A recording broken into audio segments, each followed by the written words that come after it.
बहुत लोग बोलते हैं पीएमआई सब्सिडी मिलती ही नहीं। बहुत लोग बोलते हैं 2-3 लाख मिल जाता है, लेकिन सच क्या है? पीएमआई सब्सिडी में कितनी सब्सिडी आपको मिलती है और कौन एलिजिबल है? अगर आपको सब्सिडी नहीं मिल रही है तो आप क्या कर सकते हो, क्या पॉसिबिलिटीज है, आज मैं आपको सिंपल लैंग्वेज में समझाऊंगा। पीएमआई सब्सिडी में बैंकों से कम और गलत इन्फॉर्मेशन से ज्यादा गलतियां होती हैं। तो स्वागत है आपके अपने चैनल उड़ान विद हैप्पी में, जहां हम बात करते हैं finance, real estate and knowledge की, पैसे की समझ, प्रॉपर्टी का फायदा।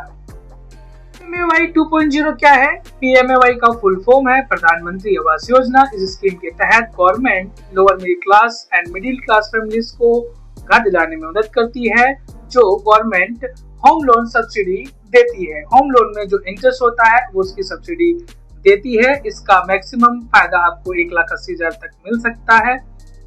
इस सब्सिडी के लिए कुछ बेसिक कंडीशंस है, जैसे कि इंडिया में आपका कहीं भी पक्का मकान नहीं होना चाहिए, आपकी जो इनकम है वो स्कीम के अंदर आनी चाहिए, स्कीम के तहत आनी चाहिए।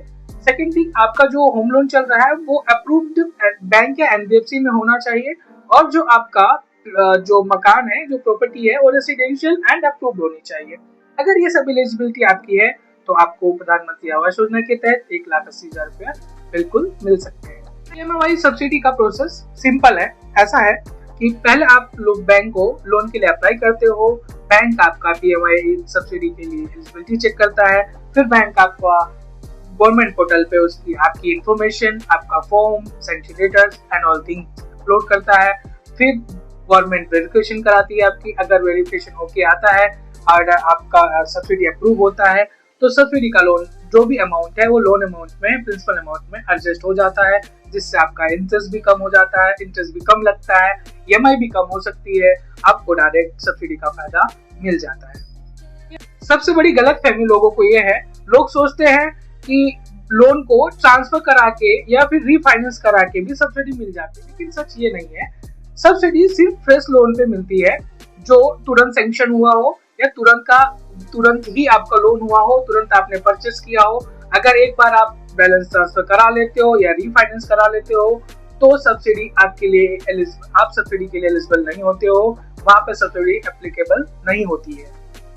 अगर पीएमएवाई सब्सिडी आपको नहीं मिल रही है तो कुछ चीजें जरूर चेक करो। जैसे जब आपने लोन के लिए अप्लाई किया था तब पीएमएवाई सब्सिडी के लिए फॉर्म भरा था कि नहीं भरा था, आपके जो इनकम है वो सही कैटेगरी में है कि नहीं है, जो आपने प्रॉपर्टी परचेस की है वो स्कीम के तहत नॉर्म्स में आती है कि नहीं आती है, और दूसरी चीज, बैंक ने आपका इंफॉर्मेशन पोर्टल पे अपलोड किया है कि नहीं। कई बार रीचेक करने से या रीअप्लाई करने से या चीजों को सही इंफॉर्मेशन देने से सब्सिडी इजिली और जल्दी मिल जाती है। पीएमएवाई सब्सिडी का बेनिफिट मिलना आसान है, लेकिन अगर प्रोसेस गलत हो जाए तो सब्सिडी मिस भी हो जाती है।